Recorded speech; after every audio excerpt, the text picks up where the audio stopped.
Happy New Year. You may be seated.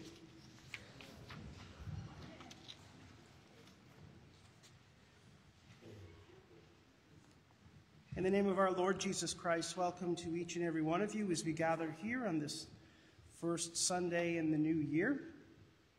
I hope that you all had some relaxing moments over the past few weeks, and I do want to acknowledge the passing of Duncan Lutz, husband of Shirley, and we pray for their family at this time, and we acknowledge the death of Julie Logan's mom, and we pray for their family. And I say it's at times like this that it's why we have a church, so we can pray for each other when things are hardest. So we keep those families in our hearts today as a congregation.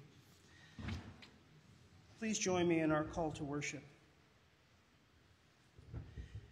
The people who walked in darkness have seen a great light. Those who lived in a land of deep darkness, on them light has shined. We long for a light to guide us. You have multiplied the nation. You have increased its joy. We long for God's joy in our lives.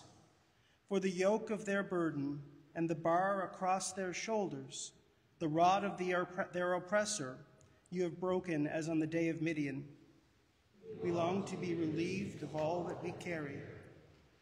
For a child has been born for us, a son given to us.